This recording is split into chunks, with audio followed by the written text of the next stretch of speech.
Welcome to Chautauqua People. My name is Ira Cooperman, and I'm sitting here with Warren L. Hickman, age 92 years young. Warren was born on April 2nd, 1921 in Eden, New York, not too far from the Chautauqua Institution, probably a little closer to Buffalo than you are to Chautauqua, right? Right. And if I'm not mistaken, this year, 2013, is Warren's 85th year here at Chautauqua, right? Warren, what first brought you to the Chautauqua Institution? My first trip here was when I was 5 years old. My father was quite interested in music, and John Philip Sousa had brought his band to Chautauqua, so we got into an ancient automobile and drove on the ancient roads all the way to Chautauqua. And I remember sitting on my father's shoulders to see over the crowd in order to see Sousa and his band. About what year was that? 1926. 1926, wow. And then there were other visits to Chautauqua after that?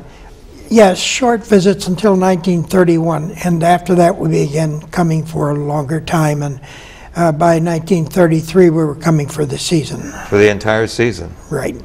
And I understand that you've been to just about every concert that the Chautauqua Symphony Orchestra has played, is that right? Well, while I was still working, I could only be here weekends, even though my family was here during the week. But after my wife passed on 24 years ago, I've only missed 2 concerts. Both of those were while I was in the hospital. It's a great record.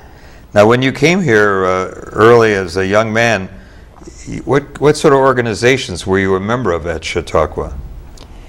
Well, I belonged to the Boys Club by the time I was 10 years old, and I later belonged to the high school club when it was first year it got started, and then the college club. And the college club I will always remember because although I graduated from college before the war, I went back down to the college club after the war, and there I met a very nice lady who became my wife. That's great. So you met your wife at Chautauqua, and you were married. Were you married at Chautauqua also? No, but we spent the season right after our honeymoon here because I was working at the Boys Club as a counselor. As a counselor, yes. I think I've met some people on the grounds who have been very proud of the fact that you were their counselor. And they've gone on to do other things like be president of the Alumni Association of CLSC, things like that. Yeah. So you have been here a long time. And what about your family? Has your family also followed in your footsteps? Well, my father and mother really received the equivalent of a college education here because they attended more than 1,000 lectures in the amphitheater. And in those days, the lecturer lectured 5 days on a subject, and there were the top professors and government officials from various areas. And so in political science, psychology, literature, so on, they were not only exposed, but they learned more in depth. And they attended probably 600 symphony concerts. Wow. And what about your children? Well, my children came here. In fact, my son arrived here with us when he was less than a year old, and my daughter the same way. And both of them belonged to the Boys or Girls Club. My daughter eventually became a counselor at the Girls Club. My son began working on the amphitheater stage crew, and then they've come back with their families when they could, and my grandchildren love the place, but at that point in their careers where it's very difficult for them to get here. Sure. How many grandchildren do you have? Only 3. Only 3. That's still pretty good. And do they sometimes, the grandsons sometimes do come back to Chautauqua, right? Yes. Yeah. In fact, so do some other relatives. I have a niece and her husband who will be staying with me for a few days in August. my father used to invite the family here for the summer, and my sister and her husband, who was a doctor, enjoyed it. They brought their families, and on Fridays, after I would give the weekly news analysis, we would all get together at a long table at one of the restaurants in Chautauqua, and that way the family saw each other, cousins and nieces and so on, for 8 weeks in those days. So Chautauqua is a place for families to sort of get together. That's yes, that's not only families but friends. I have frequent dinners with friends that I met when I was about 12 years old, and they're still coming to Chautauqua.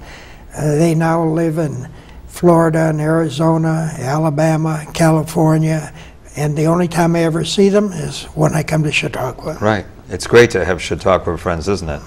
Look forward every summer to seeing them again. Yes, that's part of what I enjoy about Chautauqua. I agree. I agree. But I must say the symphony orchestra captures my heart. Yes. Well, music is very important at Chautauqua, no question. You mentioned before about doing news analysis. I know you've spoken at the Hall of Missions, you've spoken at the Hall of Philosophy, and even on the main stage, on the stage of the amphitheater. You've done book reviews, you've given analysis of what's going on in the world. What was it like back then in the 50s and 60s and 70s when you were doing these things? This is how people got most of their news?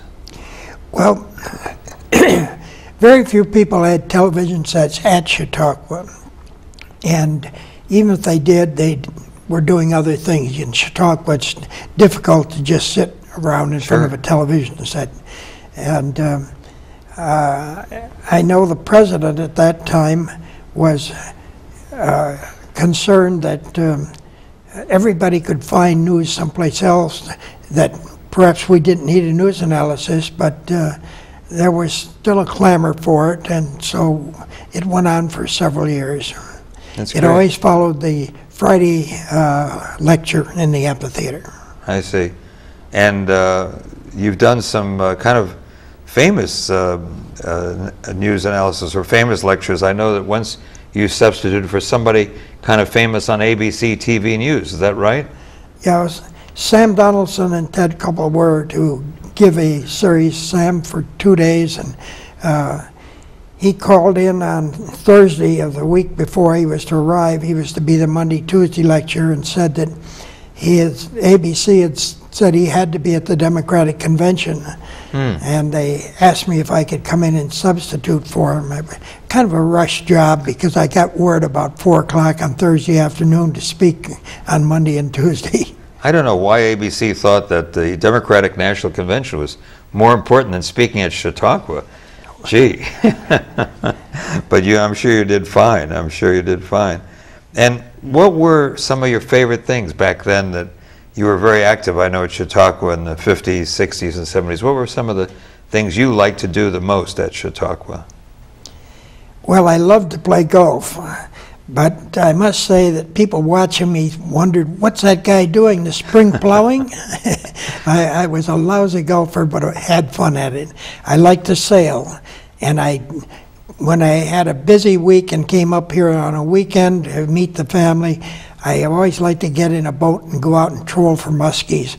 Quiet, and sometimes you almost hoped they wouldn't strike. But I remember the first muskie I ever caught and how it just stood up out of the water like you see pictures of salmon when they're hooked. That's great. Smithsonian Institute says that the Chautauqua muskellunge is the fightingest fish on the North American continent. And I believe it because about a third of the times I caught one, they took the tackle, they won the fight. That's very good. Now I know you still keep active today, even at age 92. What keeps you active at Chautauqua these days? Well, as far as physical lawn bowling, English lawn bowling, which is very challenging. As you know, the bowl, unlike a ball, is a little larger on one side than the other, and as a result will curve up to 6 feet. And so it is a challenging game, and I enjoy it thoroughly. And I enjoy the fellowship because no matter where you lone bowl in the world, the moment you step on a bowling green, everybody treats you like a friend. And you cheer for the opponent's shot just as much as for your own. It's one of the few sports where you can lose and feel you had just as good a time as if you won. That's great. That's great. Now, I know you do other things at Chautauqua, too. What do you do Sunday mornings? Oh, for the last 29 years, I've been an usher at the church service. That's pretty good. Is that the Presbyterian service or the No, just that's the Sunday morning? amphitheater service. The amphitheater Sunday morning service. That's great. That's great. What are besides lawn bowling and besides ushering? What are some of the other things that you enjoy doing these days at Chautauqua? Because I know I see you in the amphitheater a lot. Well, I enjoy, as I said before, the symphony. Mm-hmm. I enjoy opera. I enjoy the lake. I enjoy my bowling. I had to give up the golf about 4 years ago, and I have given up trying to catch a muskie because I used to do it from a outboard and all by myself, and today I'd need somebody else to be the crew. Right, right. No, I understand. Well, I understand that the only time that you were not able to be at Chautauqua in the last several years was when you were in the Army in World War II from well, that wouldn't be, that wouldn't be the last several years. That's quite a while back now. I guess you're right. 1943, 1945. Right. So you've really been at Chautauqua pretty much consistently since 1945, right? Yes, in fact, since 1931, except for those 3 years. So since 1931, that's quite a record. What about your experiences in World War II? I know that you had some musical experiences. You came out of college playing, what was it, the flute? Yes, I was principal flute at Colgate, and what they then called a symphony orchestra, although we were pitifully small to be a symphony. Right. But you didn't end up playing in a band in the Army, did you? No.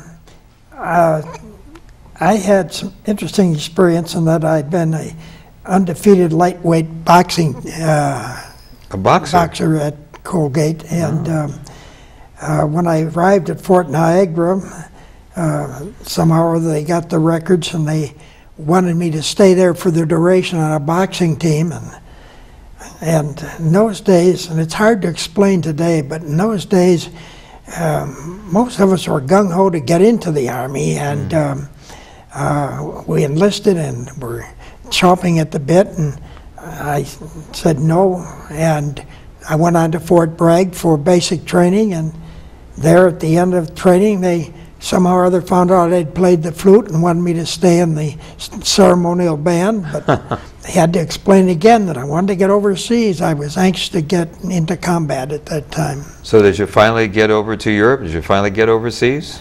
Yeah, I arrived in England at the end of November in 1943. And where were you assigned in 1943? They sent me to London to work at Cossack, which was Chief of Staff to the Supreme Allied Commander, although at that time Supreme Commander had not been appointed. And about 6 weeks later, somewhere around February, General Eisenhower arrived, and we changed the name from Cossack to SHAEF, Supreme Headquarters, Allied Expeditionary Force. Right. And you were actually on General Eisenhower's staff, were you not? Yes, in a sense, within SHAEF there were divisions, G1, G2, G3, G4, engineers, so on. And I was with one of the divisions that was, there were the general divisions and there were the special divisions, and was in one of those special divisions. And I was told to establish a filing system for top secret files and for British bigot files, and to run it. And, I did. Was there some special skill that you had that they thought you would be especially good for keeping the top secret files of the Army? I suppose because I have a photographic memory. Uh-huh. I can still tell you on what page of a certain document I read something back in 1944 or 45. I think two of the things that most interest me about you is the fact that you have this photographic memory and the fact that you were born at home. You weren't born in a hospital in 1921. Nobody that I know of was born in a hospital back in 1921. Yeah, I think that says a lot about your history. I must say I really enjoy seeing you at Chautauqua, because I tell people every time I see you there that you are history, that by your being there and so many other people who served, who were alive at least during World War II, and especially who served during World War II, we owe you a lot. What were some of the experiences that you had that you probably will never forget during World War II when you were in the Army in Europe? Well, about 4 months after I had been assigned to SHAFE, I put in for transfer to the 82nd Airborne, and they went to they tried to talk me out of it, but eventually they went to the extreme of sending the request on, and about 3 weeks later I got a sheaf back about that thick, and it had an endorsement from G1 and G2, G3, so on. But at the 82nd Airborne, they said they had no opening at this point for somebody who was my particular rank. And the 82nd Airborne, these were parachuters, right? These guys parachuted into Europe, the 82nd Airborne? Mm-hmm.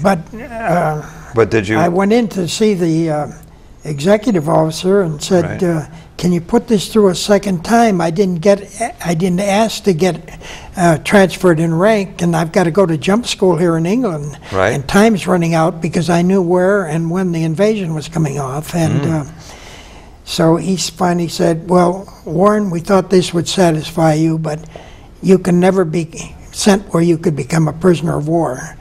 And until then, I hadn't realized that what I knew, because I had to read over the years some 28 to 30,000 documents of various types, and with a photographic memory, they just didn't want me to get captured. Take a chance of getting captured. Right. I mean, you were reading top secret documents, so yeah, that must have been an exciting time.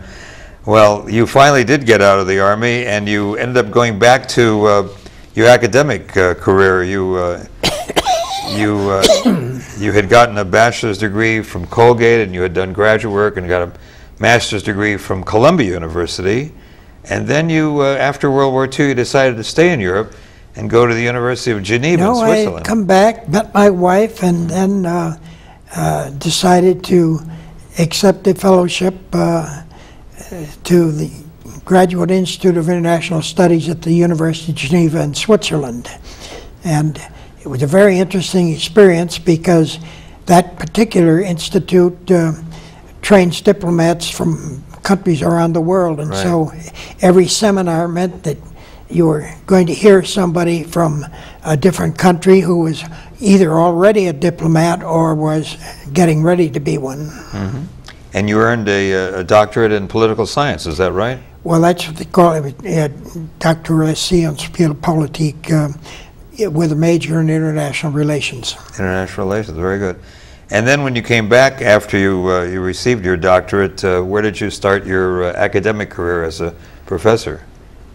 I ended up, or started, at Ohio Northern University, and I was there for 5 years.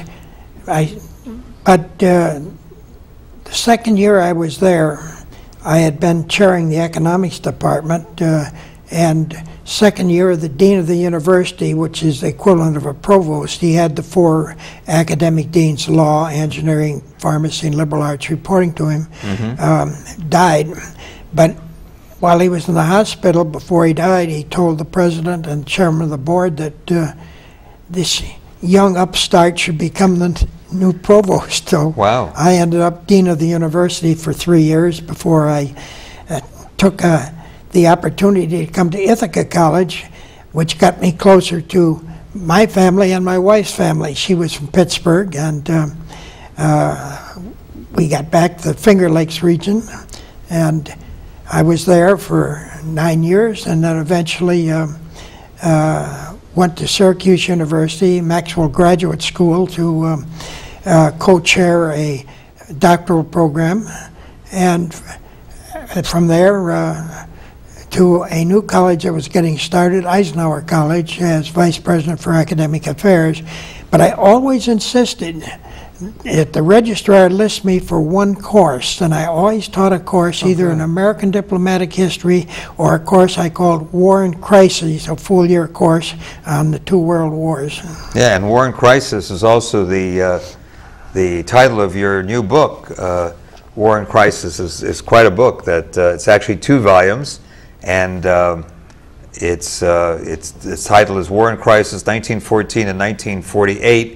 The Road to Free Trade. It's an amazing book, which is available at the Chautauqua bookstore. And if I could turn it around a little bit so you'll see the entire cover. This took you quite a long time to do these 2 volumes, and I think it's a total of over 1,400 pages in the book, if I recall correctly. Well, I had researched for my master's at Columbia on Hoover's relief program during the First World War. And I did my doctoral dissertation on the genesis of the European Recovery Program after the war. And I began tying these ideas back and forth, tying them together, especially when I taught a class in War and Crises. And finally, in the 80s, I took all the notes that I had accumulated for some 40 years and started putting them together. My wife was typing on one of the earliest computers, sort of a monstrosity, and I was typing on a typewriter, and I would type and correct things on the that I had done and hand it to her, and she would do the final draft. And she was a good editor as well. But we got 22 chapters done when they informed her that she had terminal cancer and would die from it. So I said, that's it. Let's forget the book and just enjoy it. And it was not, that was about, she died in '89, and it was sometime in the mid-'90s that you came back to I it? decided I could once again tackle it. So in actual years of writing it, probably not more than 4, but in terms of researching it and getting the notes for it, probably 45 years. Wow. Well, we're glad that you came back to it. It's really quite a good book. So you had quite an academic career after Chautauqua, being a college professor, being a dean, being the vice president for academic affairs and dean of the faculty at Eisenhower College. And then you ended up at Rochester Institute of Technology in Rochester, New York. What did you do there at RIT? Well, at that time, I stepped out of administration in order to do what I wanted and teach full-time. Good. And had a string of seminars as well as some regular classes. And I was able to do it in my field, which That's was great. In some ways more a pleasure than work. I'll bet. So you retired as a professor emeritus at RIT. That was your last official position, right? And since then, you've been coming back to Chautauqua and just enjoying the summers here, right? Yes. In fact, one of my problems is that I find Chautauqua addictive. Once you've come here for any length of time, you can't help but come back again. I agree. Well, let me summarize by just saying that you've had an extraordinary life, really, and everyone at Chautauqua is really proud of you. I'm really happy to have you in my classes, and I would just like to ask you one last question, and that is, how would you describe the influence that Chautauqua has had in your life? I mean, Chautauqua has meant a lot to you, I know. In several ways. There are the enduring friendships. It's hard to describe what you get from Chautauqua. I look forward to it from about Christmas time on. I get anxious to get back to Chautauqua. The ambience is tremendous, and then there are so many things to learn every summer, and I go back with a feeling of peace. And once I was on the board of trustees here, and I learned a great deal about the operation of the institution, and as a result, I also have great respect for the current trustees and the administration, people like Tom Becker, Jeff Follansby. They do a very fine job, and I like the idea that they never attack a capital campaign for or capital building of any kind until they have the cash in hand. Right. It's very well run, and I had a chance to see that from the inside in the 8 years I was on the board, Right. especially the 2 years when I chaired the executive committee. Well, Warren, thank you very much for your time. I really appreciate it, and I know everyone watching this is going to appreciate it too. You've been watching Chautauqua People, and our special guest has been Warren L. Hickman, a young man, aged 92. We've enjoyed this, and I hope you've enjoyed it too. Thank you very much.